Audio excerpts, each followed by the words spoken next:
आज तो मुझे लग रहा है कि पूरे पता नहीं शाम तक इनके साथ रहना है। लोगों की समझ में नहीं आ रहा कि संगीत सॉन्ग को अतुल प्रधान से दिक्कत क्या है। जाट समाज जो है वो देशभक्त कौम है, साथ देने वाली है। हालांकि प्रधानमंत्री का पद होगा, प्रधानमंत्री को कह दिया। नहीं प्रधानमंत्री लगातार 2 हारने के बाद तीसरी में भी मतलब इतना कॉन्फिडेंस था कि आपको लग रहा था कि टिकट मिलेगा। पूर्ण सिंह ने जो एक बयान दिया था वो कि ये तो कौवे हैं, कौवे उस पे जख्म पे जाके चोंच मार रहे हैं। ये तो जीवन है, ये तो लड़ना पड़ेगा ही। और से अच्छे लग जेल गए हो बहुत बार बहुत बार। हम तो निकल गए।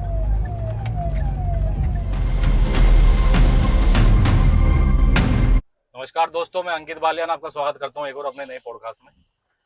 तो आज के जो अतिथि मेरे साथ हैं वो निडर, बेबाक और अपने दम पर अपनी पहचान बनाने वाले विधायक श्री अतुल प्रधान जी मेरे साथ हैं। तो स्वागत है विधायक जी। नमस्कार बालियान जी, आपका बहुत बहुत स्वागत, बहुत बहुत धन्यवाद। हाँ आपसे वार्ता भी नहीं हो पा रही थी। जी जी जी। और जी, ऐसा है ना, क्षेत्र में परिस्थितियां कई बार और जगह जगह कई घटनाएं इस तरह की होती हैं कि उसमें आदमी को लगातार रहना पड़ता है जी। तो बस मैं उन्हीं में घूम रहा था। आज भी सुबह से काफी देर तक इंतजार किया, आपने देखा होगा काफी संख्या में लोग हाँ जी। बारिश में भी घर पे आ रहे थे। जी जी जी। तो लोगों से मिलना, उनकी बातें सुनना, समस्याएं जानना, जी। कई बार उसका निस्तारण करना। सुबह किस टाइम आप मतलब आ जाते हो जनता के बीच में? मैं मतलब सुबह में नॉर्मली 5:30-6 बजे उठता हूँ। जी। फ्रेश व्रेश होने के बाद, एक्सरसाइज करने के बाद, अखबार न्यूज़पेपर पढ़ने के बाद जल्दी आ जाते हैं न्यूज़पेपर।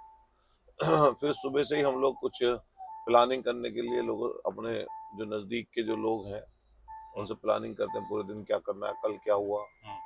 और फिर उसके बाद समय से अनुसार थोड़े समय 8:30 8:30 तक नहा धोकर फिर पब्लिक के बीच में रहते हैं, रात तक 11 बजे तक, 12 बजे तक। फिर यही दिनचर्या है। रात के 11-12 बजे तक? हाँ, वो नॉर्मल है। 11-12 तो नॉर्मल है, कई बार ज्यादा भी बच जाते हैं, लेकिन 11-12 बजे तक तो नॉर्मल ही मतलब रहते ही हैं हम लोग। जी। तो मतलब कि आप सुबह 10 बजे निकल जाओ और रात के 12 बजे तक, तो ये तो बड़ा लंबा समय। ये लगभग पिछले 20 सालों से जी। और रेगुलर का अगर कोई बीमारी या कोई दिक्कत, ऐसी परेशानी या कोई बाहर नहीं जाना हुआ जी। तो लगभग यही शेड्यूल है सालों साल से। दरअसल जब से मोबाइल आया है, टेक्नोलॉजी का जमाना है, तो हर चीज की जानकारी समय पे मिल जाती है। राइट। तो कई ऐसी जगह जहां पर हम लोग मोबाइल नहीं हुआ करता था पहले, तो कुछ समय लगता था सूचना आने में, समय से नहीं पहुंच पाता था आदमी। अब तो अधिकतर जगहों पर व्यक्ति के पास सूचना आ जाती है, समय तक पहुंच जाता है। भैया बुलाऊं, विधायक जी बुलाऊं, क्या नहीं नहीं, किस चीज कुछ में भी नहीं। कंफर्टेबल रहेंगे आप? नॉर्मली हमारे यहाँ क्या है ना, जैसे अतुल प्रधान है मेरा नाम, तो ज्यादातर जी। लोग तो प्रधान ही कहकर बात करते हैं। हाँ। फिर जो हमारे से छोटे हैं उम्र में तो भैया बोल देते हैं, कई लोग बेटा बोल देते हैं। तो जी। आप तो हमारे साथी हैं, छोटे भाई की तरह हैं। जी जी। तो आपके तो जो मन में आए, मतलब जो सही लगे आपको वो बोलिए। और मैं समझता हूँ कि ये एक सम्मान देने का होता है कि भाई बोल रहा है, भैया बोल रहा है, तो सम्मान की बात है। जी। जैसा अभी आप विधायक हैं प्रेजेंट में, जी। अगर मैं बिना ओहदे और बिना पद के अतुल प्रधान से पूछूं, अतुल प्रधान कौन है? देखिए, वो ऐसा है ना कि जैसे ये विधायक का पद होता परमानेंट तो किसी का है नहीं। जी। मान लिया मैं इस पर गुरूर या घमंड करने लगूं कि भाई ये परमानेंट की चीज है। ये तो लोकतंत्र में एक सतत प्रक्रिया है। हर 5वें साल में चुनाव होते हैं, उसमें लोगों को चुनाव लड़ने का मौका मिलता है। जो जिस लायक है, कोई पार्टी की वजह से, कोई अपने मेहनत की वजह से। हालांकि पार्टी टिकट देती है, लेकिन मेहनत तो आपको करनी पड़ेगी। पार्टी के नियम, पार्टी की नीतियां, उन पर चलना होता है। और कई बार लोकल की जो वो परेशानी, दिक्कतें हैं, वो कई बार ऐसी भी होती हैं जिसमें पार्टी अवगत नहीं होती, लेकिन उसमें लोकल में नेता खुद मेहनत करके उस चीज को अपना बनाता है और मेहनत करके लोगों के बीच में कहीं ना कहीं उन समस्याओं का निराकरण करता है। तो मैं समझता हूँ, मैं जब से राजनीति की मैंने शुरुआत की है, मैं समाजवादी पार्टी में और माननीय पहले नेता मुलायम सिंह यादव जी और फिर उसके बाद माननीय अखिलेश यादव जी के साथ हम लोगों ने राजनीति की शुरुआत की और लगातार हम उसी लाइन पर आगे बढ़ रहे हैं, आगे चल रहे हैं। जी। विधायक जी, आपका बचपन कैसा रहा? परिवार में माहौल कैसा था? तो बचपन तो कभी कभी ऐसा होता, मैंने कई चैनलों पे बोला है कि सब लोगों की जिंदगी अलग अलग है, सबके घर की परिस्थितियां अलग अलग है। मान लिया कई लोग खुशियों में रहते हैं, बाद में उनके घर में दिक्कतें परेशानी आती हैं, लेकिन बहुत छोटे समय से ही हमारे घर में परेशानी दिक्कतें रही हैं। और वो मैं इसलिए नहीं बोल रहा हूँ कि मान लिया इसको बार बार बोलना कोई मैं सोचता हूँ कोई इससे किसी का लाभ लेना नहीं है, लेकिन जैसी आपकी जिंदगी है, अगर आपसे कोई पूछेगा आपकी जिंदगी में क्या रहा, तो आप वही बात बताओगे जो जिंदगी में चीजें रही हैं। तो हमारी जिंदगी में जो चीजें रही, जिसमें हमारी माँ का साया बचपन में ही, मान लिया मैं 3 साल का, लगभग 3.5 साल का रहा हूँगा 1987 में, तब उनको हमारे पिताजी को बचाते हुए उनको भी गोलियां लग गई थी, जिसमें 2-2.5 महीने बाद उनकी मौत हो गई थी। फिर उसके बाद जो है बिना माँ के आप 2 बहनें और एक मैं था भाई, एक छोटी बहन है एक बड़ी बहन है। तो बड़ी भी ज्यादा बड़ी नहीं थी और छोटी तो जो है बहुत ही छोटी थी, 8-9 महीने की थी जब वो उनकी मृत्यु हुई। तो और उसके बाद में 95 में उसके लगभग 7-7.5 साल बाद हमारे पिताजी की हत्या हो गई थी। तो परेशानी, दिक्कतें, दुविधाएं, अन्याय, इन सब से लड़ते हुए हम लोग आगे बढ़े हैं और ईश्वर ने साथ दिया। और प्रकृति का नियम है, कभी जीवन में खुशियां रहती हैं, कभी जीवन में दुख भी आते हैं। जिसने दुख नहीं देखा उसे खुशियों का क्या पता। और अगर आपके जीवन में खुशियां ही हैं तो आपको खराब समय के लिए भी तैयार रहना चाहिए। तो ऐसा क्या हुआ था, मतलब गोलियां क्यों, ये क्या कोई रंजिश थी? हम तो बहुत छोटे थे, हमारे पिताजी जो थे थोड़ा सही को सही और गलत को गलत कहने वाले थे, BAMS के डॉक्टर थे। और उस समय की जो कई परिस्थितियां उनके सामने रहीं, वो भी ग्रामीण अंचल से निकलकर शहर में आए थे। तो कई प्रतिस्पर्धी लोग होते हैं जो अपना सोचते हैं कि प्रतिस्पर्धा देगा, कंपटीशन देगा, उसी में ही उनको जो है दुश्मनी रखते हुए कुछ बदमाश किस्म के लोगों ने मार दिया। हालांकि वो सब खत्म हो गए। पुलिस के इनकाउंटर में मरे 3 लोग, तो उनमें से लगभग सब खत्म हो गए उसमें।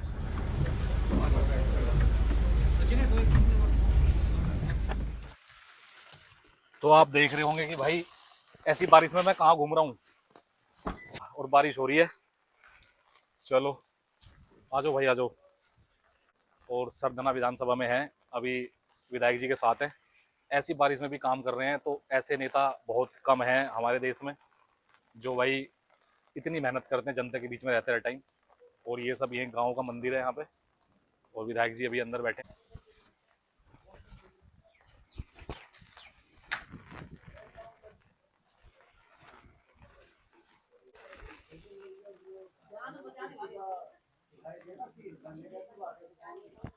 तो आज पूरा दिन विधायक जी के साथ रहेंगे और आपको दिखाएंगे भाई गांव समाज में कितने कैसे कैसे ये जाते हैं और क्या क्या काम करते हैं, और जो भी होगा पूरा रास्ते बातचीत करेंगे। और ये बहुत तगड़ा पॉडकास्ट होगा, और जिसने अभी सब्सक्राइब नहीं करा सब्सक्राइब कर लो। चलो तो भाई विधायक जी आ गए हैं, आ जाओ आ जाओ। तो यहाँ पे क्या, मतलब क्या, यहाँ पे एक हमारे एक साथी हैं, उनके अभी पुत्र वधू की मौत हो गई थी एक्सीडेंट से। तो बहुत गरीब परिवार है और मुझे इनके पास में आ नहीं पाया था, तो आज इनके पास पहुंचा हूँ। और यहाँ मेरा आना जाना काफ़ी है। और नॉर्मली जो मेरी इच्छा रहती है वो कमज़ोर गरीब लोगों में घूमने की रहती है, तो उसी तरह की मैं अपना घूमता रहता हूँ। और प्यार भी है। अगर छोटे बच्चों से पूछोगे तो वो बता देंगे। नाम जानते हो बच्चों मेरा? नहीं, क्या नाम है मेरा? क्या नाम है? जोर से बताओ। जोर से बोलो, जोर से। अच्छे लगते हैं, बढ़िया काम कर रहे हैं। तो ये जो है, मतलब यही हमारी बस जो है पहचान है कि जो गरीब लोगों के दिलों में जगह बन जाए, तो यही हमारी पहचान है। इसी पे हम लोग। तो अभी क्या हो रहा है इसमें, कुछ सहायता हो रही है सरकार की तरफ से? नहीं, वो दूसरा है, वो सोनू जो कश्यप वाला विषय है वो अलग है। ये जो महिला जो एक्सपायर हुई है ये अलग परिवार में हुई है, एक्सीडेंट्स हुई है। सोनू कश्यप की मौसी है यहाँ पे जी। और वो उसको यहीं जला के मारा गया था। तो उसी वही ये गांव वही मोहल्ला है। और यहाँ पे काफी मुकदमे भी दर्ज हुए हैं, लोगों पे फर्जी तरीके से मुकदमे प्रशासन ने दर्ज किए हैं। तो हम लोग उसकी मुखालफत कर रहे हैं और माननीय अखिलेश यादव जी से इसकी चर्चा करेंगे। चलिए राधिका नाम है तेरा? ले पैसे तो ले लिए क्या? ठीक है, मैं बात कर लूंगा। ठीक, सबको नमस्कार। और ठीक हो? नमस्कार। और क्या हाल है? नमस्ते नमस्ते। और सब ठीक है? आज तो मुझे लग रहा है कि पूरे पता नहीं शाम तक इनके साथ रहना है। कौन कौन से गांव में देखते हैं, जाते हैं। और विधायक जी आए हुए हैं यहाँ पे, किसी का आ जाओ, कोई एक्सपायर हो बैठो, तुम बैठो। गया, उनके घर पे बैठो आ गए। नहीं के तेरे पापा? अच्छा, ना बस मैं जाऊंगा। और तू कहाँ रह गया नंदू? तू कहाँ रह गया था? अच्छा, सब ठीक है?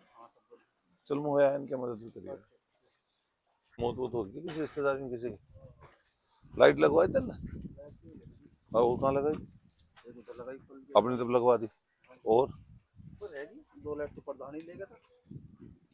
प्रधान किससे ले गया था? कैसे ले गया? नहीं, तुम्हें मुझे बतानी चाहिए थी, मुझे वो ले जा रहा था। नरेश भाई 5 मिनट में कर रहा हूँ फोन। 5 मिनट फोन कर, अभी कर रहा हूँ 5 मिनट। ठीक, नहीं वो कैसे ले गया जब हमने कहा था यहाँ लगवाना? अपने मोहल्लों में लगवाते ही, इसीलिए तो मैंने चल रहा शांति से। हाँ मुझे पता ही है, ये तो जीवन है, ये तो लड़ना पड़ेगा ही, कोई ना। लेकिन और ना ना नहीं, मैं जाऊंगा। मुझे अभी कई मौतों में घूमना, जैसे बहुत सारे अभी ज्वालागढ़ में भी ना जा पाया था, वहां फोर्स लगा रखी थी। वहां भी बेचारा एक नमस्ते, वहां भी एक कश्यपों में जवान मौत हो गई थी, उसी मोहल्ले में भी एक्सीडेंट से। हाँ। कोई दिन बांध रखा है? नहीं नहीं, पर्टिकुलर कोई दिन नहीं है, जैसे जैसे समस्याएं आती रहती हैं। जैसे आप मौत को नहीं रोक सकते ना, शादी फंक्शन अलग अलग प्रोग्राम्स वो अलग अलग दिन होते हैं, तो ये तो रोजाना का ही काम है। और आप मेरी तो अपनी कोशिश ये रहती है कि मैं जल्द से जल्द जो पीड़ित व्यक्ति है या जिसके साथ कोई इंसिडेंट हुआ है या कहीं मौत हो गई, घटना घट गई, हम लोग साथ के साथ वहां पर पहुंच जाएं, जल्दी जल्दी पहुंच जाएं। लेकिन फिर भी कई बार संख्या काफी रहती है घटनाओं की, तो आदमी थोड़ा मोड़ा लेट हो जाता है। तो मैं रोजाना रूटीन में हम लोग यही काम करते हैं, जैसा आप सुबह से देख रहे हैं। और मैं समझता हूँ हमारे लिए जो, मैं हमेशा ये वाली बात बोलता हूँ कि हमारे लिए पहली प्रायोरिटी भी जनता है और हमारी आखिरी प्रायोरिटी भी जनता है। फर्स्ट एंड लास्ट हमारे लिए जनता ही है जी। और जनता हमारी माई बाप है, उसके बिना हमारे पास कुछ नहीं है। उन्होंने ही हमें यहाँ तक पहुँचाया है और उन्हीं की वजह से ही हमारी जो हैसियत है, हमारी जो ताकत है, उन्हीं की वजह से। सही बात है। ज्वालागढ़ में थे हम अभी, तो वहां पे अभी एक कांड हुआ था कुछ दिन पहले, वहां पे आपको रोक दिया था प्रशासन ने जाने से। तो अगर ये वर्तमान के विधायक को रोक सकते हैं, तो क्या प्रशासन दबाव में चल रहा है? देखिए, मैं ये देखता हूँ कई बार जो इस समय भारतीय जनता पार्टी की सरकार है, उसकी जो सोच है वो तानाशाही की है। वो लाठी डंडे से बूट से रोकना चाहती है। जो लोकतंत्र की खूबसूरती है, एक विपक्ष होता है, एक सत्ता पक्ष होता है, जो पीड़ित व्यक्ति होता है उसकी हम लोगों को कहीं ना कहीं आंसू पोंछने होते हैं, उनके दुख में शामिल होना होता है, उसके कष्ट में पहुंचना होता है।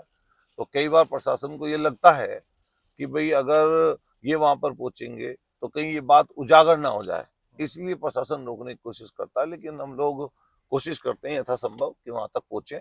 और उस सोनू कश्यप वाले विषय में भी हम सोनू कश्यप के पूरी तरीके से परिवार के साथ खड़े हैं और आने वाले समय पर भी उस परिवार के साथ रहेंगे। साड़ वाले मामला जो हुआ था, इतना दर्दनाक, जो इतना किस्सा हुआ है अभी कुछ दिन पहले, अगर आप इस मुद्दे को ना उठाते तो क्या ये मुद्दा दबा दिया जाता? देखिए, ऐसी ना जाने कितनी घटनाएं हैं जिनको सरकार अपने इशारे पर सरकारी अफसरों के द्वारा दबा देती है। ये हर कोई जानता है, लेकिन कुछ चीजें विविध होती हैं।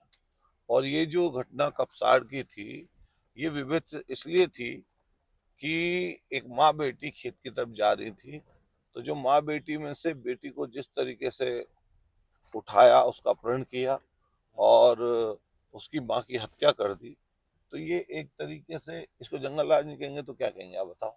तो उसी के परिप्रेक्ष्य में ये बहुत बड़ी घटना थी और समाज के तमाम तबकों ने, तमाम लोगों ने, बुद्धिजीवी और अच्छे लोगों ने उसका विरोध किया और कहीं ना कहीं इस पीड़ित परिवार की सब लोगों ने मदद की। तो वो जेल चले गई हैं अभी, उस पर जो कार्रवाई हुई है, कोई उसमें क्या हुआ है? वो लड़का जेल चला गया है और मैं समझता हूँ अभी बहुत सारी चीजें बाकी हैं। जी।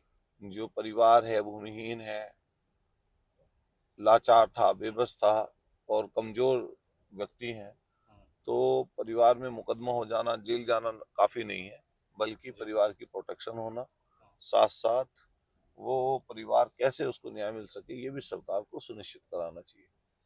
एक चीज और इन्होंने वो कराया कि जैसा आपने वहां पे पैसों से मदद करी, तो उस चीज का भी मुद्दा बड़ा बन गया कि भाई ये ठाकुर वो पूरण सिंह ने जो एक बयान दिया था, ये तो कौवे हैं, कौवे उस पे जख्म पे जाके चोंच मार रहे हैं। वो पहली बात तो मैं आपको बताऊं, कोई चौधरी वोधरी तो है नहीं, हम बस उनके लिए इतना ही कहेंगे। मैंने पहले भी ये वाली बात कही है कि अगर ये वाली घटना उनके परिवार में किसी के साथ हो जाती, क्या इसी तरह का बयान देते हो? और फिर जिम्मेदार आदमी है तो जिम्मेदार आदमी को जिम्मेदारी से बयानबाजी देनी चाहिए।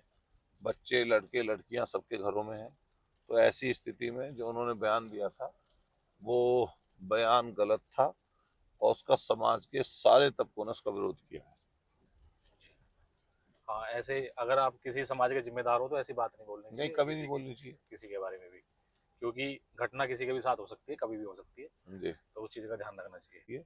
मैं तो पुलिस में जाना चाहता था अच्छा। और दिल्ली पुलिस में हुआ भी था, लेकिन मतलब हम लोग नहीं जा पाए, वो बहन ने मना कर दिया था उस समय पर। सिलेक्शन हो गया था? हाँ, वो पहले ही है, 2001 की बात है। अच्छा। तो ऐसी स्थिति में तो मैं समझता हूँ कि हम लोगों को कहीं और ही जाना था। यूनिवर्सिटी में आ गए, यूनिवर्सिटी में आने के बाद में छात्र राजनीति में रहे, छात्र राजनीति से हमको मौका मिल गया माननीय अखिलेश यादव जी और माननीय मुलायम सिंह जी से मिलने का, उसी तरफ हम लोग बढ़ गए और फिर एमएलए का चुनाव 12 में लड़ लिया। ये वाला गांव है कि इसमें ही जाना है? नहीं भैया। राजनीति में आने का कैसे दिमाग में आया एकदम से, मतलब कब ख्याल आया कि भाई मुझे राजनीति में आना है? नहीं, पहले तो कभी ख्याल नहीं था राजनीति में, लेकिन जैसे ही हम लोग यूनिवर्सिटी में पहुंचे हैं जी। तो यूनिवर्सिटी में पहुंचने के बाद में कई सीनियर से मुलाकात हुई। छात्र राजनीति में लोग आदमी घूमते हैं, छात्रों की समस्याएं रहती हैं, उन छात्रों की समस्याओं से लड़ते हुए हम लोगों ने जो है राजनीति की शुरुआत की है और लगातार रेगुलरली इस तरफ हम लोग आए हैं। तो जो छात्रों की समस्याएं थी उसी से हम लोगों का बड़े लोगों से जुड़ा होता गया। अन्य समस्याएं आई, बिजली की, अस्पतालों की, कहीं किसी और जगह की, किसी विभाग की, तो वहां पर पहुंचकर उनका काम कराया। इसी तरीके से आंदोलनों में भाग लिए, आंदोलन बहुत सारे किए छात्र राजनीति में रहते हुए, तो उस आंदोलनों से निकले और निकल के क्या नाम है एमएलए का टिकट पा गए। जी। तो यूनिवर्सिटी में क्या क्या कोर्स कर रहे थे आप उस टाइम जब यूनिवर्सिटी में गए? ऐसा सबसे पहले यूनिवर्सिटी में जब हम लोग गए तो हम लोगों ने 12th करने के बाद में, ग्रेजुएशन उस समय नहीं थी, अब तो ग्रेजुएशन आ गई है वहां पर, बीए बाहर से करते करते हमने स्नातक बाहर से कर रहा था मैं ग्रेजुएशन, और साथ साथ जो है रशियन लैंग्वेज में एक बार एडिशन मैंने लिया था सबसे शुरू में। अच्छा। हाँ, तो रशियन लैंग्वेज सीख रहे थे वहां पे? सीख रहे थे, मान लिया एडिशन ले लिया था उस समय, सीख तो पाए नहीं, सीख नहीं पाए, लेकिन एडमिशन ले लिया था जिससे आना जाना यूनिवर्सिटी में रहता यूनिवर्सिटी रहा, में हो जाए आना जाना। फिर उसके बाद में ग्रेजुएशन बाहर से की, बाहर से करने के बाद में एमए पॉलिटिकल साइंस में वहाँ पर एडमिशन लिया, और फिर राजनीति करते करते एक्सपेल हो गए, सस्पेंड हो गए, वहां से निकाल दिया यूनिवर्सिटी से, आंदोलन करते थे। उसके बाद में राजनीति की मुख्य धारा में 2012 में एमएलए का टिकट मिल गया। नहीं, पहले से समाजवादी से कर रहे हो जो भी जितना भी पॉलिटिक्स में हम लोग पहले समय से ही हाँ। माननीय अखिलेश यादव जी से और माननीय नेता मुलायम सिंह जी से, उन्हीं से लगाव था, उन्हीं से जुड़ा हुआ, उन्हीं से संबंध बने, तो उन्होंने आगे बढ़ाने का काम किया। अच्छा, पहला चुनाव आ जाता है फिर 2012 में? हाँ, बहुत अच्छा चुनाव हुआ। हाँ, बहुत जबरदस्त चुनाव था। आपके सामने संगीत सोम? हाँ, संगीत सोम थे, हाजी याकूब थे, चंद्रवीर सिंह थे उस समय के विधायक। तो भयंकर टक्कर हुई और बहुत अच्छे 50,000 के लगभग वोटें हम लोगों को मिली। अच्छा। लगभग 49,000 के सराउंडिंग वोटें मिली थी उस समय जी। और बहुत अच्छी फाइट हुई थी। हाँ। वो वोटों का बंटवारा हो गया, जो उनसी हमारी वोटें हैं, वरना पहली बार में चुनाव जीतते। हाँ। तो वही पॉलिटिक्स है, उसी फिर 5 साल फिर मेहनत की, 5 साल पूरी मेहनत करने के बाद फिर चुनाव हार गए, फिर 5 साल मेहनत की तो चुनाव जनता ने, तो 2 बार चुनाव हारना मतलब कैसे, उस चीज को कैसे डील करा आपने कि भाई लगातार 2 बार हार कैसे? ये जुनून है, आदमी जिस चीज की सोच बना ले, जिस चीज का मन बना ले, तो ये जुनून होता है, उस जुनून के अनुसार काम होता है। तो ये हमारा पैशन है, ये मेरा जुनून है, और मैं कभी जो कोई काम करता हूँ मैं उसको जबरदस्ती काम नहीं कर रहा हूँ, मैं अपनी इच्छा से काम कर रहा हूँ, अपनी सोच और विचार से काम कर रहा हूँ।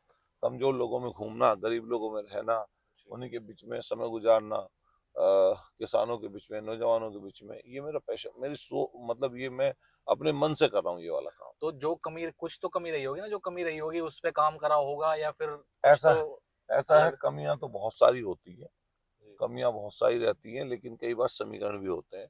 तो हम लोगों को चीजें लड़ने की कोशिश की हम लोगों ने, और मेहनत की, और लोगों ने, जनता ने आशीर्वाद दिया, छत्तीसगढ़ राज्यों ने आशीर्वाद दिया। आ जाओ आ जाओ। क्या हुआ, गंदे तो नहीं हुए?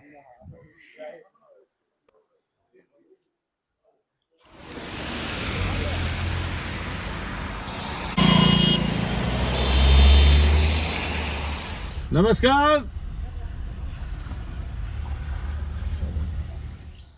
तो भाई खाना खाने आ गए, भूख लग रही है बहुत तगड़ी।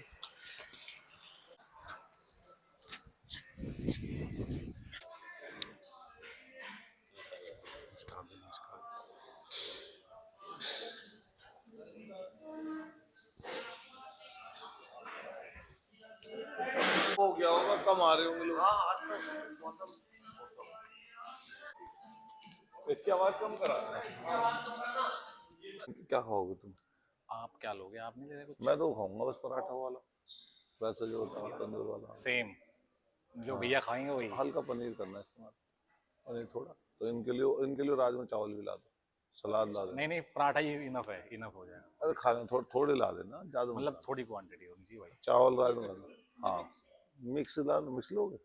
क्या मुझे लाना एक पनीर का, ज्यादा आपको पनीर पता मत ना, आप डालना। खा रहे हो ना यहाँ पहले से। नहीं, मैं बहुत दिन में आया हूँ, तो वो देना, जो है हल्का लगाना पनीर। सबसे पहले मुझे ये बताओ, आप, मेरे दिल में एक क्वेश्चन उठ रहा है जब से ही। जी। जैसा आप इतने गांव में हम घूम रहे हैं सुबह से, हम्म। ठीक है, तो जो गरीबों की आप मदद कैसे, मतलब उनके घर पे जैसा अभी गए थे कुछ देर पहले, हम्म। तो वहाँ पे आर्थिक मदद भी करते हो कैसे? तो वो नहीं, थोड़ा सा। जैसे आपने देखा होगा, मान लिया कई जगह ऐसी हैं, कई लोग ऐसी हैं जिनको जरूरत है। जी। मान लिया अभी सलाव में हम लोगों का है, तो सलाव में जब आप उसके घर गए, अंदर देखा होगा, तो वो ई रिक्शा चलाता था, उससे उसका भरण पोषण उसके परिवार का चल रहा था, शेड्यूल कास्ट था, दलित परिवार से था, उसकी एक बेटा एक बेटी है। तो मन में यह आया कि अभी तात्कालिक इसकी मदद करनी चाहिए, तो मैं तात्कालिक रूप से मैंने उसकी मदद कर दी। जैसे फिर हम लोग आगे बढ़े, रास्ते में वो मिला, कोई दूसरा मिला जिसकी भी वो आपने बहन नहीं कंबल रही। भी दिए, वो भी मैंने देखा, हाँ, कंबल मैंने भी दे बांटे दिया हैं। कंबल। मान लिया और कुछ, जैसे घर से हम लोग चले निकल के, किसी ने कोई बात बताई, तो ऐसे ना देख के पता लग जाता है स्थिति क्या है, परिवार की स्थिति क्या है। तो आप पे जो बन पड़े, मान लिया ज्यादा नहीं है चीजें आप पे, तो जितनी आप पे बन पड़े उतनी आप मदद कर दो। तो इसी तरीके से आर्थिक मदद हो, या कोई किसी से मदद करानी हो, किसी और अन्य आदमी से हेल्प करानी, किसी संस्था से हेल्प करानी हो, तो वो लोग हम लोग लगातार करते रहते हैं। और इससे कहीं ना कहीं व्यक्तिगत जुड़ाव भी लोगों से होता है, और सही मायने में जो दुख सुख में शामिल होने की व्यवस्था है, उसमें शामिल होने का मौका मिलता है। हाँ ये तो है। सबसे पहले जैसा आपने, मतलब अखिलेश यादव जी से कैसे संपर्क में गए, कि टिकट आपको कैसे दिया, मतलब कैसे, जैसा आप छात्र राजनीति में थे, तो वहां से एकदम लखनऊ जाना, टिकट मिलना, तो उसमें क्या क्या चुनौतियां आई, वो कैसे कैसे नहीं, जैसे ऐसा था पॉसिबल? ना कि 2007 से 12 की जो सरकार थी, उसमें छात्र संघ चुनाव पर रोक थी। मैं न केवल छात्र राजनीति में सक्रिय था, बल्कि समाजवादी पार्टी के कार्यकर्ता के रूप में भी सक्रिय था। अच्छा। हर उस मुद्दे पर, हर उस विषय पर जिसमें पार्टी की कॉल आती थी कि भाई ये विषय पर प्रदर्शन करना, धरना होना है, तो मैंने सब चीजों में बढ़ चढ़ कर भाग लिया, और मैंने अपने क्षेत्र से भी जुड़ाव पैदा रखा। और माननीय अखिलेश यादव जी ने पूर्व में ही 2009 में जब प्रशिमन हुआ, विधानसभा सीटें इधर से उधर हुई, लोकसभा के चुनाव से ठीक पहले लोकसभा के चुनाव में, तो उसमें ये पता लग गया था कौन सा क्षेत्र कहाँ रहेगा। तो मेरा खुद गांव भी सरना विधानसभा में ही है, हाँ। और इससे पूर्व में समाजवादी पार्टी के कोई यहाँ से विधायक रहे नहीं, तो मेरे पास मौका अच्छा, तो मैंने यही कहा मैं अपने क्षेत्र सरना से, जो हमारी विधानसभा बनी है, उसी से चुनाव लड़ने की इच्छा है, उसी से चुनाव लड़ना मैं चाहता हूँ। तो मैंने कहा, फिर साथ साथ खुद माननीय अखिलेश यादव जी ने भी उससे पूर्व पूछा था कि कहाँ से तुम चुनाव लड़ना तुम्हारा अच्छा रहेगा, तो उसके लिए बता देना। तो बस मैंने किसी से ना कोई सिफारिश की, ना कुछ की, मान लिया लड़ाई लड़ते रहे, संघर्ष करते रहे, और लगातार वो चीज आगे आती रही। तो कहीं ना कहीं पार्टी के और शीर्ष नेतृत्व के दिमाग में था कि इनको चुनाव लड़ाना चाहिए, तो पार्टी ने हमारा चुनाव लड़ाया। आपके काम को देखते हुए, आप जैसे पार्टी में काम कर रहे थे, तो सक्रिय रूप से सक्रिय काम रूप कर से रहे थे, काम हाँ, कर उस रहे थे, हिसाब से। उस चीज को देखते हुए कि भाई युवा है तो इनको आगे हाँ, बढ़ाया जाए, उसी हिसाब से, उसी चीज से फिर हुआ। बिल्कुल। बहुत बढ़िया। 2012 वाला चुनाव लड़ा, हाँ। ठीक है, फिर 17 वाला लड़ा, आप दोनों चुनाव हार गए, ठीक है जी। उसके बाद लगातार 2 हारने के बाद तीसरी में भी मतलब इतना कॉन्फिडेंस था कि आपको लग रहा था कि टिकट मिलेगा? नहीं, ऐसा टिकट मिलने की तो चलो अलग बात थी। टिकट मिलने में तो मान लिया हम सक्रिय पार्टी में तो लगातार रहते ही हैं। हाँ, वो तो परमानेंट मान लिया जब इसी दल में पार्टी में है तो माननीय नेता का विश्वास है हमारे ऊपर। तो मेन बात क्या थी ना कि 2017 से 22 का जो समय था जी। वो भारतीय जनता पार्टी ने बहुत ही अति की है, तानाशाही की है, लोगों पर बर्बरता की है। हाँ, तो उस समय मौका था अपने आप को और ज्यादा साबित करने का संघर्ष के माध्यम से। हमने और ज्यादा संघर्ष किया और लोगों ने ये पाया तो लोगों ने हमें चुनाव जिता दिए 2022 में। 2022 का बढ़िया दमदार जीत हुई आपकी। हाँ, बढ़िया अच्छे मार्जिन से चुनाव हम लोग जीते जी। और इसी तरीके से हम लोग प्रयास लगातार करते रहते हैं और पहले भी किया है। तो जब जीत गए 2022 में जब चुनाव जीत गए, तो वो फीलिंग कैसी थी? मतलब कैसा लगा कि भाई यहाँ सबसे पहला ख्याल क्या आया दिमाग में कि क्या एकदम ऐसा क्या लगा? देखिए 2000 जब 22 में चुनाव जीते तो बहुत जी, लंबा समय था। हर आदमी की इच्छा थी, आम आदमी की इच्छा थी कि हम लोग चुनाव जीतें और मैं तो पॉलिटिक्स में हूँ ही। जी। लेकिन जो है जैसे विधायक बने तो विधायक बनने के बाद में सरकार नहीं आ पाई। हुँ, तो सरकार आती तो और ज्यादा हम लोग काम करा पाते, लेकिन अब भी सरकार ना होते हुए भी हम लोग कोशिश करते हैं कि किस तरीके से कोशिश कर करके कैसे इन चीजों को बेहतर और पब्लिक के लिए कैसा काम कर सके, उस काम पे हम लोग अब भी अग्रणी रूप से काम करते हैं। और जो सरकार की कुछ योजनाएं हैं या सरकार की तरफ से जैसे मान लिया कुछ ऐसे काम है जो होने चाहिए किसी भी क्षेत्र में, उन काम को हम लोग लड़के संघर्ष के माध्यम से, समिति के माध्यम से, विधानसभा के माध्यम से भी कराने का काम करते हैं।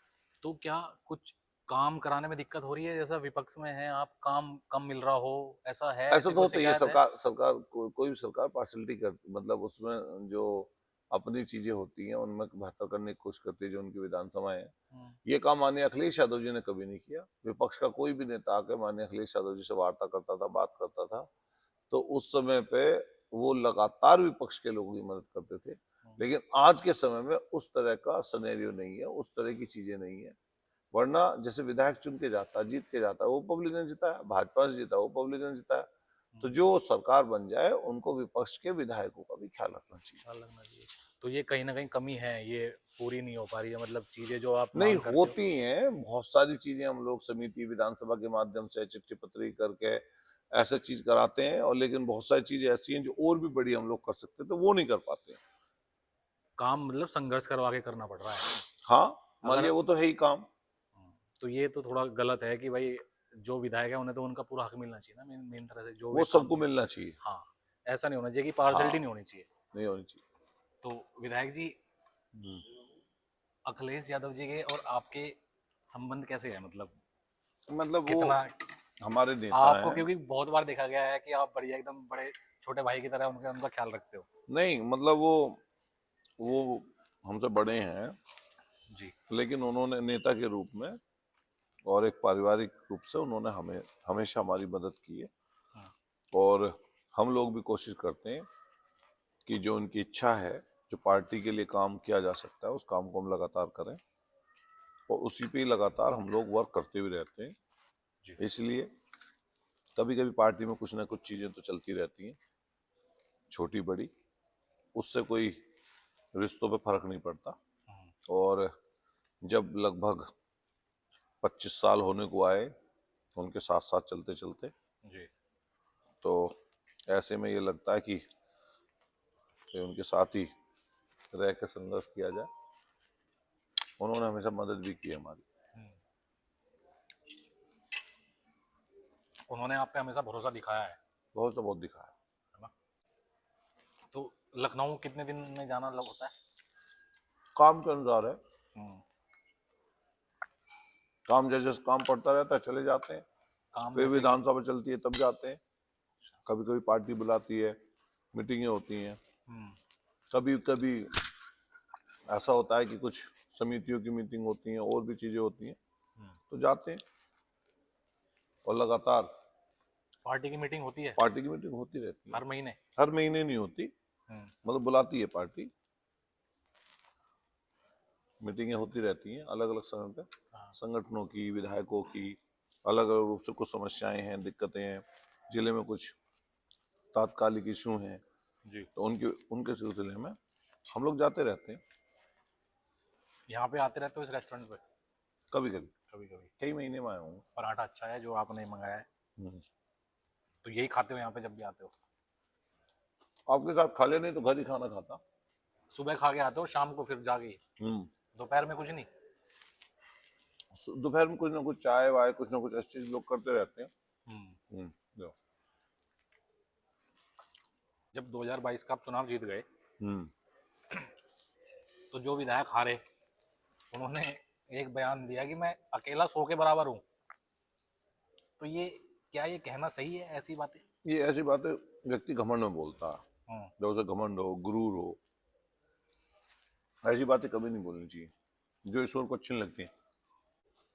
कोई व्यक्ति 100 के बराबर कैसे हो जाएगा, किसी भी सूरत में कैसे हो जाएगा? जी। ये तो झूठी बात है ना। कई लोगों को बिना मतलब में भी झूठ, सिकी बिगाड़ना, इस तरह की आदत होती है। तो उस तरह की आदत उनके यहाँ शुमार है। जैसे कल की घटना है, कल की घटना पुलिस से चलो जो हो गया, होता रहता है। सरकार में आप हो, लेकिन आप बोल रहे हो खुराक देनी पड़ेगी, तो किसको खुराक देना चाहते थे वो? पुलिस वालों को? माननीय मुख्यमंत्री जी कहते हैं कि कोई गुंडे बदमाशी नहीं कर सकता। हाँ, और उनके लीडर ही कर रहे हैं। मई के भी तो ना, तो सबने देखा। हाँ। सबने खुद देखा, उन्होंने क्या बोला है।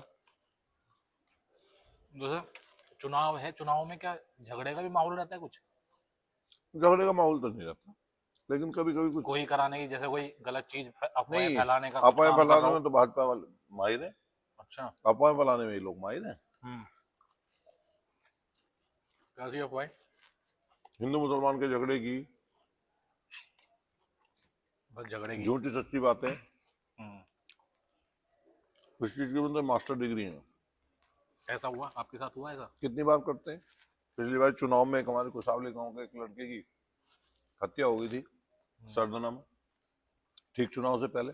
उस समय अधिकारी अच्छे थे, उन्होंने केस खोल दिया, जवान लड़का मर गया उनका बेचारों का। लेकिन ये अब सब जानते हैं। अभी आपने कॉन्फ्रेंस करी थी कुछ दिन पहले, उसमें आपने सबूत के साथ दिखाया है कि संगीत सोम के हाउस, हाँ, कत्ल खाने, कत्ल खाने, बूचड़ खाने बोलते हैं जिसे, हाँ, है ना? तो बूचड़ खाने का प्रूफ भी दिखाया बकायदा प्रेस में। तो वो क्या मामला था? वो यही मामला है जिसमें ये हमेशा हिंदू मुसलमान की विवादित बात बयान देते रहते हैं। मुझे इसलिए वो दोबारा लोगों को याद दिलाना पड़ा कि इनकी कथनी और करनी में, इनके बोलने में, इनके पर्दे से पीछे काम करने में और लोगों के सामने बोलने में बहुत अंतर है, धरती आसमान का। इसलिए मैंने जो मोइन कुरैशी से इनकी साझेदारी है, अभी है वो तो चले गए बेचारे मोइन कुरैशी। अच्छा। लेकिन अभी जगह जगह फैक्ट्रियों में ये डायरेक्टर हैं, इनके परिवार के लोग डायरेक्टर हैं। सरकार को 100% जांच करानी चाहिए। हाँ, क्योंकि आपने तो प्रूफ के साथ दिखाया ना, तो अगर एविडेंस है तो फिर करना चाहिए सरकार को काम उसमें। और अगर उनके पास आपके खिलाफ है तो उन्हें भी रखनी चाहिए चीजें। उन्होंने भी प्रेस करके हमारे खिलाफ जरूर बोलना चाहिए। जो चीजें अगर हैं, आपका है ऐसा कुछ, हमारा कैसा भी कुछ है तो बताएं। हाँ, कैसा भी कुछ है, कुछ चीजें ऐसी हैं लेकिन जो इतिहास बन गई, इतिहास को आप बदल तो सकते नहीं। तो जो इन्होंने कर चुके हैं वो तो हो गया। वो तो हो गया। और छुपाने क्या जरूरत है, बताएं। सेनेटर हाउस में थे जब 2022 में जो जीत हुई, उस टाइम गठबंधन था लोकदल के साथ, क्या गठबंधन भी कारण रहा जीत का? देखिए, क्षेत्र के जो लोकदल के उस समय कार्यकर्ता थे, जो लोकदल के वोटर थे, आप भी लो ना थोड़ा, चले नहीं मैं लूंगा, जो कार्यकर्ता थे जी, उन्होंने सबने हमें चुनाव लड़ाया और उन्होंने हमारी मदद की। तमाम लोकदल के कार्यकर्ता, खासतौर से जाट समाज के लोगों ने हमारी मदद की है बहुत। जाटों के विषय में क्या कहना चाहोगे आप? जाट समाज जो है वो देशभक्त कौम है, साथ देने वाली है, किसान, मजदूर, कमजोर लोगों के लिए लड़ने वाली कौम है। जी। उदाहरण सबसे बड़ा अगर देखना आपको हम्म। तो किसान आंदोलन देखिए। पूरे देश में जब बीजेपी के खिलाफ कोई बोल नहीं पा रहा था तो अगुवाई करते हुए न केवल उत्तर प्रदेश बल्कि आसपास के जितने स्टेट, हरियाणा, पंजाब, जट सिख जो हैं वो भी लोग हाँ। कितना बड़ा आंदोलन किए। जी। लोगों ने शहादत देनी पसंद की, जाट समाज के लोगों ने, लेकिन हटना पसंद नहीं किया। तो ऐसे समय पर कोई बिरले लोग सरकार से लड़ पाते हैं। संगीनों का साया था, AK-47 लोग बंकर बना रखे थे, जगह जगह पत्थरों से बैरिकेडिंग और कटीले तार लगा रखे थे रस्तों पे जिससे पार ना कर पाए। उसके बावजूद 13 महीने तक लगातार लड़ना ये आसान नहीं है। आप गए थे वहाँ? मैं गया था, कितनी बार गया। पूरा समर्थन मैंने किया। इसीलिए और भी ना जाने कितने किस्से हैं जाट समाज के लोगों के।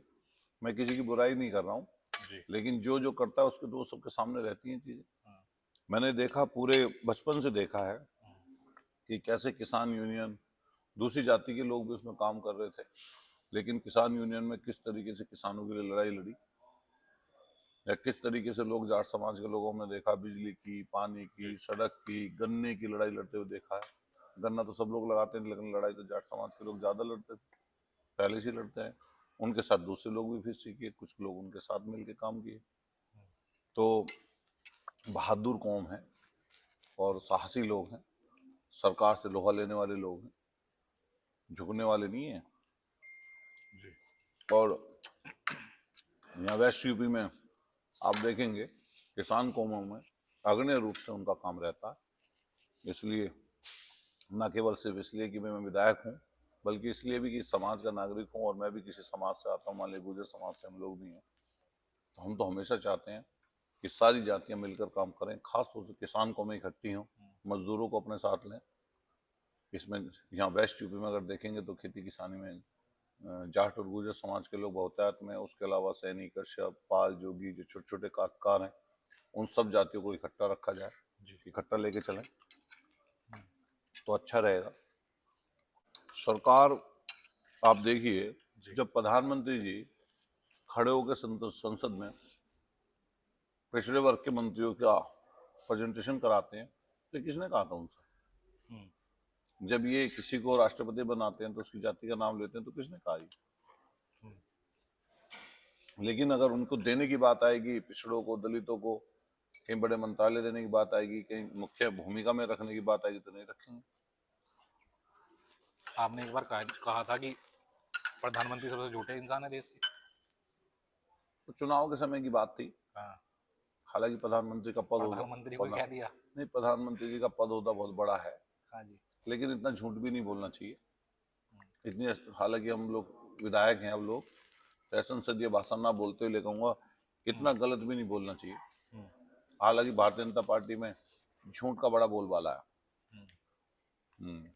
ऐसे 3 नेता जिनकी करनी और कथनी में बहुत ही अंतर है, आपके हिसाब से कौन कौन होंगे? इसमें तो सब भाजपा के लोग हैं। सारे भाजपा के ही हैं, तीनों के तीनों। पहले देखिए कि लाल किले की प्राचीर से जब प्रधानमंत्री जी का भाषण होता है जी, तो पूरे साल का रोड मैप होता है वो।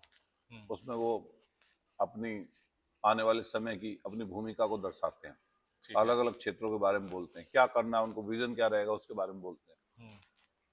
पिछले 11-12 भाषण उनके सुनिए, हर साल उसकी मिनट बढ़ जाती है, भाषण की। सही है। 80 मिनट, 78 मिनट, 82 मिनट, हर साल का इंक्रीज हो रहा है। हर साल इंक्रीज हो रहा है। लेकिन आप ये देखिए कि जो उन्होंने लाल किले की प्राचीर से बोला है चीजें, उनका इम्प्लीमेंट कितना हुआ, या वो लोग वो उन पर कितना सफल हो पाए। पहले एक सपना दिखाना, उस सपने को पूरा नहीं करना, उससे बड़ा सपना दिखा देना, फिर उससे बड़ा सपना दिखा देना, और फिर पीछे से हिंदू मुसलमान बोल देना, ये काम है। और बहुत ही मतलब झूठ बोलने वाले लोग हैं कई लोग। बहुत झूठ बोलते हैं। कहीं वही तो 3 नाम मैं बोलना चाह रहा हूँ, कौन कौन आपके अरे हिसाब से उनमें कौन? नाम इसलिए 3 नहीं बता सकता, लगभग पूरी भाजपा ही ऊपर से नीचे तक लेकर झूठ बोलने माहिर लोग हैं। पूरी भाजपा हाँ, झूठी है। आप बताओ, देख लो, लगभग लगभग सबको भी नहीं कह सकते, लेकिन ज्यादातर लोग हाँ, इस चीज में माहिर हैं। झूठ ही बोल रहे हैं हाँ, बस। झूठ बोलते हैं। किसानों के साथ झूठ बोलेंगे, मजदूरों के साथ झूठ बोलेंगे, नौजवानों के साथ झूठ बोलेंगे, पेपर आउट होंगे। हाँ। कोई परीक्षा ऐसी नहीं पेपर ना आउट हो। पेपर आउट तो बताइए, अभी दिल्ली आपकी पुलिस सरकार की में भी हो रहे थे। दिल्ली पुलिस की बताइए, नाम बताइए हमारे सरकार में कौन सा पेपर आउट हुआ था। नाम नहीं याद। छोटे हो गए उस समय, लेकिन याद कर लेना, बाद में पता कर लेना, सर्च कर लेना। ऐसा सुनते थे कि भाई पेपर इनके आउट हो गया। इनसे पूछो, हाँ, इनसे पूछो, हाँ, इनसे पूछो। आप तो इस समय तो अब देख ही रहे हो सारी चीज। जी, बताइए, 12 ऑपरेटर का आउट हुआ, बिल्कुल। पटवारी का आउट हुआ, एसएससी सीजीएल भी हो गया। एसएससी सीजीएल का आउट हुआ। ये हाँ, तो चलो केंद्र वाले हैं। यूपी में देखो आप, किसी का ना हुआ हो। यूपी पुलिस की भर्ती रोकी गई। हम्म, सोचो 60 लाख लोग इकट्ठे एग्जाम देने के जो लाइन में लगे खड़े हैं, उनको रोक दो आप। पीजीडी का 4 4 पेपर हट गया। 69,000 शिक्षक भर्ती जो है, जो पिछले 10 साल से उसको लटका कर रखे बैठे हैं ये लोग, बेईमानी किए हुए हैं आरक्षण के नाम पर, खत्म करना चाहते हैं उस चीज को। तो ये तो नॉर्मली इनकी चीजें हैं। करप्शन बढ़ गया कुछ। अच्छा, करप्शन किसी आम आदमी से पूछ लो, रोक कर आप, तहसीलों में क्या हाल है, कचहरी में क्या हाल है, थानों में क्या हाल है, किसी डिपार्टमेंट में, इलेक्ट्रिसिटी डिपार्टमेंट में चले जाइए, उसका क्या हाल है, इरिगेशन में चले जाइए तो क्या हाल है, पीडब्ल्यूडी में पता करिए क्या हाल है। वो तो लोगों की जो लोगों की दिनचर्या है रोजाना की, उसमें जो वो काम करते हैं, अगर उसमें करप्शन उनके साथ हो रहा है, और तो भाई ये सबसे बड़ा करप्शन तो यही है। अभी मैं राकेश टिकैत जी से मिला था, हम्म। उनका पॉडकास्ट लिया था। तो वो कह रहे थे कि सरकार ने हमसे, जब वो हुआ आंदोलन खत्म हुआ, उसके बाद हमारी कोई बात नहीं हुई सरकार से किसी भी मुद्दे को लेके। आंदोलन के समय कर ही भी नहीं रहे बात वे। आंदोलन के समय भी वो उनसे करना कहाँ चाहते थे। हम्म, वो तो प्रेशर था, लेकिन तब भी उन्होंने अपने जो उनके समर्थक, सरकार के समर्थक किसान संगठन है, जी, उनको बुला के बात करना चाहा। हम्म, लेकिन जो किसानों की जो बड़ी समस्याएं हैं, उन लोगों, उन चीजों को जो किसान यूनियन के, अन्य जो यूनियन है जो उनके खिलाफ लड़ती हैं, संघर्ष करती हैं, जमीनों पर काम करती हैं, उनसे उन्होंने बुला के बात नहीं की।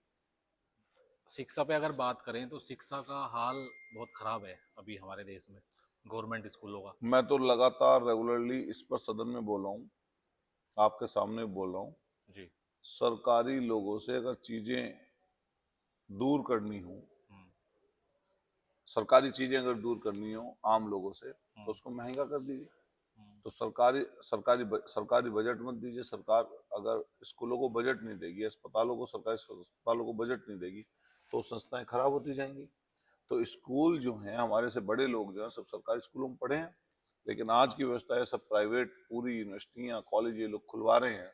इससे गरीब का बच्चा कहाँ जाएगा? कहाँ इतनी महंगी कर दो शिक्षा कि गरीब व्यक्ति पढ़ ही ना पाए। पढ़ेगा नहीं तो नौकरी नहीं मांगेगा, पढ़ेगा नहीं तो सवाल नहीं पूछेगा। यही सरकार का काम है, इसीलिए उसको दूर रखना चाहते हैं। प्रमाण पत्र बीएस से दोबारा बनवाना है। ये है प्राति रश्मि। तो ये कैसे होता है ये? अच्छा जी, इसमें सर 3 4 डॉक्यूमेंट्स देखे जाते हैं। अब वो डॉक्यूमेंट इनके पास है नहीं जो चीज देखे जाने हैं। अच्छा। जैसे जब नियुक्त रहे होंगे तो बीएससी के अनुमोदन का सर्टिफिकेट। दूसरा, जिस कार्यकाल में ये रहे हैं उनमें इनकी जो पैसे दिए गए होंगे वो अकाउंट स्लिप। अच्छा, प्लस उपस्थिति। एक चीज मैं ये आपको लेटर से भेज रहा हूँ, एक इनका एक इन्होंने लेटर से भेजा है मुझे। अच्छा जी, अच्छा, आओ उसे देख लेना आप एक बार जरा। मैं देख लेता हूँ। ठीक है, जो मदद कर सकते हो मदद कर देना इनकी, है ना? हाँ हाँ, जितना जितना ठीक। संभव हो तो कर देना सर। ठीक है, जी जी, ठीक है। हेलो, हाँ प्रधान जी, कुछ डॉक्यूमेंट्स चाहिए इसके लिए उन्हें। डॉक्यूमेंट्स इसके पास फुलफिल है नहीं। अच्छा अच्छा किसी और का अगर ऐसा बनाया हो तो बताओ, कागज कम है। अच्छा अच्छा। ऐसा है तो बात कर लेंगे भैया का नाम लेके। मिलेंगे जाके मेरे नाम लेके वाले से। बिल बनना कहाँ का है? अच्छा, आओ बाहर तक दिखाते हैं आपको। आइए आइए। आइए, क्या हाल? आइए, आ जाओ। भाई अभी विधायक जी के चाहने वाले लोग मिले हैं, तो Thank उनके साथ फोटो शूट करा रहे हैं। अच्छा, जहाँ भी जाते हैं भाई आइए। फोटो तो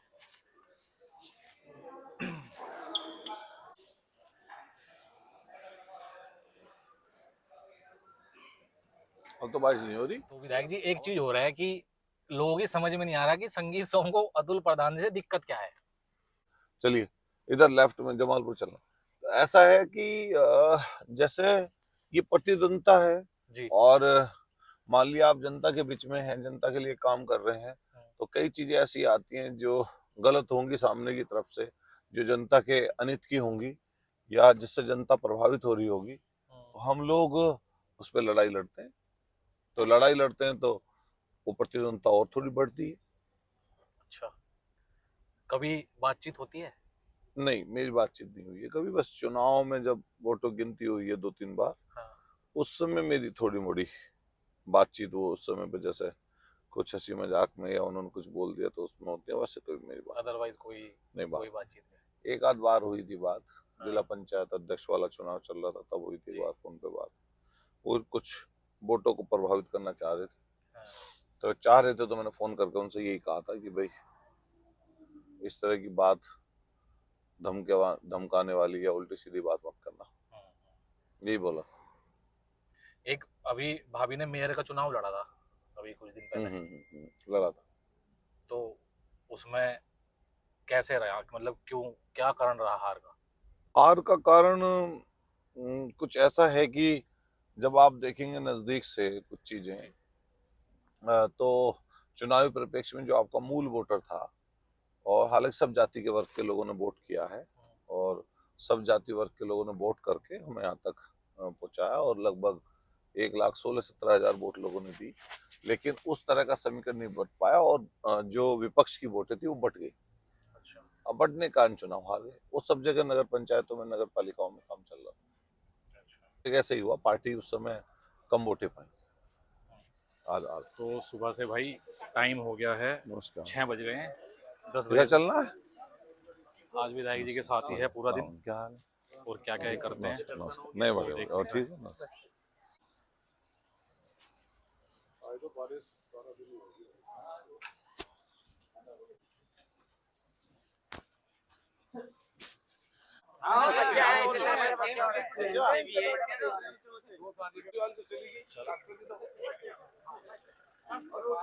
के 2022 के चुनाव के बाद फिर आपने क्या क्या बड़े काम अपनी विधानसभा में करवाए? देखो ऐसा है, जैसे विधायक निधि से काम है तो मैंने गरीब गुरबा कमजोर पक्ष में, जैसे बाबा साहब के भीमराव अम्बेडकर जी के नाम से भवन है, भवनों का निर्माण कराया, कई का जीर्णोद्धार किया, कई जगह मान लिया बड़ी बड़ी जगहों पे कहीं टाइल्स का विकास कार्य होना है, सड़क बननी छोटी बड़ी, ये तो मान लिया हम लोग करते आ रहे हैं, लेकिन बड़ी सड़कों का निर्माण भी हमारे क्षेत्र में कई जगह हुआ है, और उसमें कई ऐसी सड़कें हैं जो हमारी संतति को हुई, जो पूरे क्षेत्र को एक दूसरे से कनेक्ट करती है। देखिए, बड़ा काम तो है रोजगार देना, वो सरकार में संभव है, सरकार नहीं होती तो आप रोजगार नहीं दे पाते, तो रोजगार से संबंधित काम को मैं बड़ा मानता हूँ। नाली बनवा देना, खरंजे लगवा देना, ये जो सड़क बनवा देना, नाले बनवा देना, ये विकास कार्य तो है, लेकिन ये मान लिया कोई ना कोई बनवा ही देता है, कहीं ग्राम प्रधान, कहीं जिला पंचायत, कहीं MLC, कहीं MLA, कहीं राज्यसभा, कहीं MP, कहीं नगर पंचायत, कहीं नगर पालिका, कहीं मेयर, कहीं प्राधिकरण, मंडी से कहीं ना कहीं से बन जाती हैं सड़कें इस तरह की। अब धीरे धीरे करके काम प्रयास से हो जाता है, नव निर्माण के बहुत सारे काम लोग करा रहे हैं।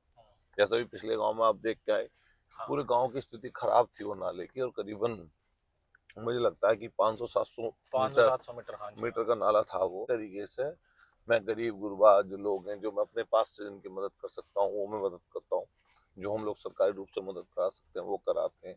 कि अस्पतालों को बहुत सारी ऐसी चीजें हैं जिसमें बिल बहुत अनाप शनाप जोड़ देते हैं, ज्यादातर लोग हमसे संपर्क करते हैं तो उसको कम करा देते हैं। कुछ अपनी निधि से, जो पीड़ित लोग हैं, असहाय लोग हैं, जो जिनके पास पैसा नहीं है, उनको अपनी निधि से जो हम लोग मदद कर सकते हैं निधि से करा देते हैं।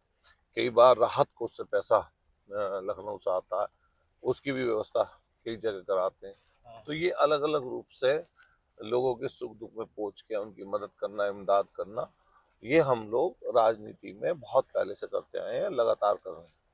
जहाँ तक सरना विधानसभा की बात है, यहाँ पे degree college, inter college, 10th तक के स्कूल, अपनी सरकार के समय में मैं जिला पंचायत अध्यक्ष थी, हमारी पत्नी, छोटी बड़ी सड़कें और मुख्यमंत्री घोषणा की बहुत सारी सड़कें, ये हम लोगों ने पहले बिजली घर, ट्वेल लगवाने का काम, खंबे, तार, ट्रांसफार्मर और जो असल में इंफ्रास्ट्रक्चर का काम है, जमीनी काम है, वो काम हम लोगों ने पहले से करते हैं, कर रहे हैं। वो बरकरार चल रहा है। हाँ, अगर सड़कों के नाम बताने लगे वाले बहुत समय लगेगा। जी जी। बहुत सारी सड़कें हैं, बहुत ज्यादा ऐसी सड़कें कि बहुत सारी सड़कों को तो हम लोग कभी फीते ही नहीं काट पाए, पता ही नहीं है, जानकारी नहीं, किसी ने आके लिख के दे दी, जिला पंचायत अध्यक्ष थे, बजट ज्यादा था, लगा दिया सड़क में। तो अगर सरकार आ जाएगी तो फिर काम करने में और हाथ खुल जाएंगे, ऐसा है? देखिए, सरकार आ जाएगी तो निश्चित रूप से बड़े काम सरने के लिए हो सकते हैं। और क्यों हो सकते हैं? क्योंकि माननीय अखिलेश यादव जी से हमें कोई बीच में कोई आदमी हमारे नहीं है, हम लोग माननीय अपने नेता से और मेरे जैसे बहुत सारे और भी कार्यकर्ता हैं जी। तो जो उनसे कनेक्ट हैं, तो हम लोग उनसे डायरेक्ट काम ला सकते हैं। और उनका विजन बहुत बड़ा है, उनका विजन, उनकी सोच जो है वो नए समय की सोच है। उनका जो विचार है वो बहुत बड़ा है, वो आपको अलग अलग चीजों में उनके काम करने के तरीके में नजर आता है। जी जी जी। तो विधायक जी, केस चल रहे हैं कुछ? बहुत सारे हैं। कैसे कैसे केस हैं? ज्यादातर केस यही है, ज्यादातर क्या 99% केस ऐसे ही हैं, जाम के, जुलूस के, फर्जिफिकेशन के जो इन्होंने लगा रखे हैं, कई कोरोना के समय के, कोई किसी तरह धरने प्रदर्शन के। धारा 147, 353 भी लग रही है आप पे, जब हाँ सम्राट मीर भोज के आप उसमें गए थे वहाँ। वो तो बहुत सारी, वो ये सरकारी कार्य में बाधा। तो वो वाला वाक्य उसमें कैसे बदल गया? झड़प में कैसे होगी कन्वर्ट? वो पुलिस के साथ हाथापाई में कैसे बदल गया? वहाँ तो वो तो उसका वो था। नहीं, वो ऐसा था कि वो पुलिस जबरदस्ती रोकना चाहती है ना, और जो सीओ का रोल था वो बागपत में, बागपत की वीडियो के बारे में आप कह रहे होंगे। जी जी जी। जो बागपत में जो सीओ का रोल था, एक जनप्रतिनिधि के साथ मैंने विधानसभा में उनकी शिकायत भी कर रखी है। हालांकि वो नया सीओ था बेचारा, उसको नॉलेज नहीं थी, जानकारी नहीं थी कि जनप्रतिनिधि से रोकने के किस तरीके से रोका जाता है, किस तरह से व्यवहार किया जाता है। लेकिन मेरा मन था कि मैं सहारनपुर पहुंचूं, पुलिस ने रोका मुझे और काफी झड़प भी हुई। उसमें मुकदमा उन्होंने लिखा, लेकिन अभी उसको मान्यता नहीं मिली, चार्जशीट उसमें नहीं कर पाए क्योंकि विधानसभा की तरफ से रोक है उसके ऊपर। जी। जेल गए हो? बहुत बार, बहुत बार 11 बार गया हूँ लगभग। और अच्छा।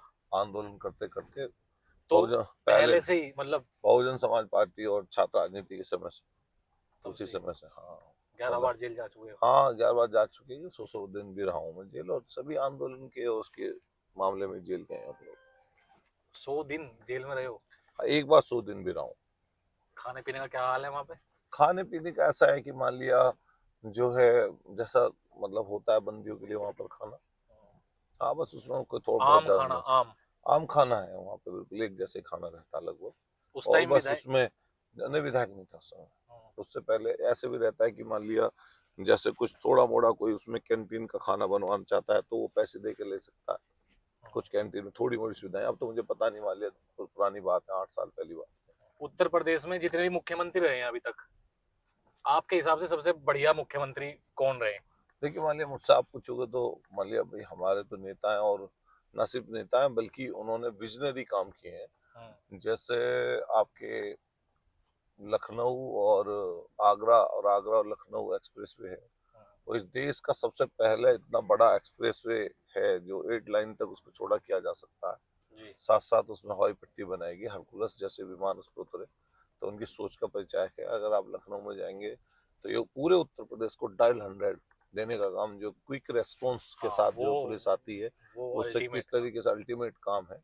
जैसे क्विक रेस्पॉन्स करते हुए मेडिकल फैसिलिटी उपलब्ध कराना, 102 और 108 एम्बुलेंस की स्थापना, और पूरे देश दुनिया में कोई, जब आपके पास पैसे नहीं होते थे, जब आपके पास कोई दूसरा आपको गाड़ी मुहैया ना करा रहा हो, तो कई बार कितनी परेशानी दिक्कत का सामना करना पड़ता है। 102 108 एम्बुलेंस, बेरोजगारी भत्ता, लैपटॉप वितरण, लाखों की संख्या में 21 लाख लैपटॉप माने अखिलेश यादव जी ने बांटे स्विच ऑफ से 10 साल पहले। वो लैपटॉप आज भी चल रहे हैं, वो लैपटॉप आज भी चल रहे हैं।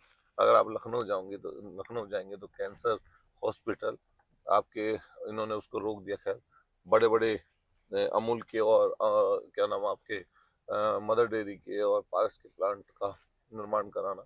वहीं जाएंगे आप उस पर जाके देखेंगे तो 1090 की स्थापना, बहुत अलग अलग विजनरी काम उन्होंने किए हैं। और आप अगर स्टेडियम देखिए, सोचिए कितना बड़ा स्टेडियम दे दिया, कान्हा स्टेडियम। तो आपके हिसाब से तो अखिलेश यादव बढ़िया है। नहीं, अखिलेश यादव जी ने नए समय की जो जरूरत है उसके लिए काम किया। हालांकि हम लोग किसी पुराने मुख्यमंत्री जी खराब नहीं बता रहे हैं, लेकिन जो काम है वो विजनरी रूप से कोई काम करने वाला व्यक्ति तो माननीय अखिलेश यादव।